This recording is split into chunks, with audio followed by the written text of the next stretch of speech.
আজি মোৰ 4খন মিটিং আছিলে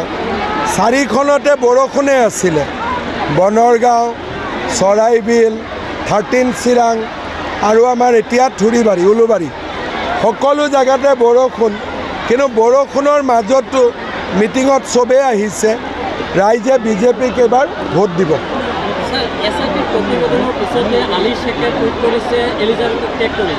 তেওঁৰ অনুভূতিক তেওঁ ভাল পায় এই ক্ষেত্ৰত এইটো বুজা নেকি তেওঁৰ লগত সম্পৰ্ক থকা চাওক আপোনালোকে মাত্ৰ কেইদিনমান ৰখক বিটিচিৰ ইলেকশ্যনৰ পিছতে এসআইটিৰ প্ৰতিবেদন আমি প্ৰকাশ কৰিম আৰু ৰাইজে সকলো কথা নিজে বুজি পাব প্ৰধানমন্ত্ৰীয়ে বুধবাৰে ৭৫ বছৰ হ'ব বহুতে কৈ আছে যে তেওঁ অৱসৰ ল'ব লাগে এই ক্ষেত্ৰত আপুনি কি ক'ব প্ৰধানমন্ত্ৰী ডাঙৰীয়াৰ দৰে মোৰ যিমান ষ্ট্ৰেংথ আছে তাতকৈ প্ৰধানমন্ত্ৰীৰ দুগুণ ষ্ট্ৰেংথ নৰেন্দ্ৰ মোদী ডাঙৰীয়া ৭৫ বছৰত তেওঁ এটা নতুন ইনিংছ আৰম্ভহে কৰিছে আমিতো বিচাৰোঁ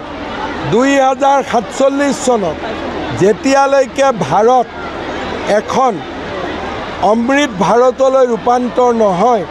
নৰেন্দ্ৰ মোদী ডাঙৰীয়াই ভাৰতৰ নেতৃত্ব দিব লাগে এইটো আজি যেনেকৈ দেখি আছে এগৰাকী এচিএছ অফিচাৰৰ ঘৰত ৰেইড হৈছে 1 কোটি টকা উদ্ধাৰ হৈছে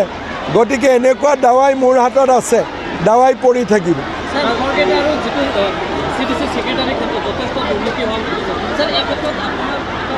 এই ভিচিডিচিৰ ব্যৱস্থাটো ইলেক্টেড হ'ব লাগিব আৰু যি ধৰণে ভিচিডিচিত এপইণ্টমেণ্ট হয় এই ব্যৱস্থাটো সলনি কৰিব লাগিব যি জাতি উপজাতি যি গাঁৱত আছে সেই ধৰণে আমি ভিচিডিচিবোৰ বনাব লাগিব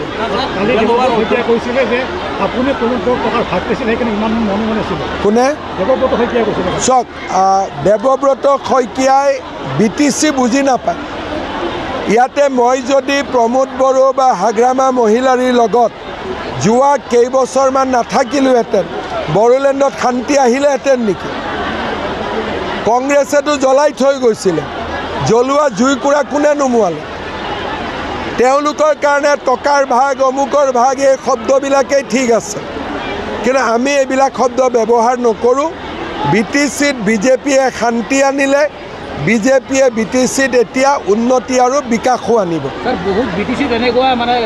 আছে অফিচাৰ আছে য'ত 10% নিদিলে কাম নহয় তেওঁলোকৰ বাবে কি ব্যৱস্থা মইতো কৈ আছোঁ কথাখিনি এই ব্যৱস্থাবিলাক পৰিৱৰ্তন কৰিব লাগিব এবাৰ বিজেপিৰ চৰকাৰ আহিলে নিজে নিজে এইবিলাক ঠিক হৈ যাব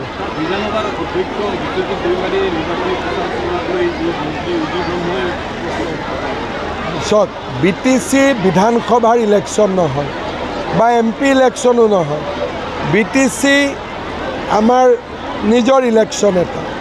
গতিকে ইয়াত কোনো বিশেষ পৰম্পৰা একো নাই স্পীকাৰে নিজে যি ভাবে সেইটোৱে ইয়াত আৰু কোনো আইন বা বেলেগ কোনো একো নাই যদি বিধানসভাৰ বা লোকসভাৰ নিৰ্বাচন হয় স্পীকাৰে কেম্পেইন নকৰে কিন্তু এইটো যিহেতু বিটিচিৰ ইলেকশ্যন কোনো নিয়ম নাই যোনে যেনেকৈ ভাল পায় আজিৰ পৰা দুদিনমান আগতে গোবিন্দ বসুমতাৰী বিধায়কে কৈছিলে যে বিটিচিত কিন্তু বিজেপিক নিবিচাৰে ইমান মানুহ কি বিচাৰি আছে ইমান বৰষুণতো ইমান ৰাইজ থিয় হৈ আছে এইবিলাকতো বিটিচিৰে মানুহ বাহিৰৰ মানুহতো নহয় অলপ ঘূৰি লওঁ এতিয়াই ক'ব দিগদাৰী ইফাল ইফাল হৈ থাকিবতো অলপ লাষ্টৰ ফালে ক'ম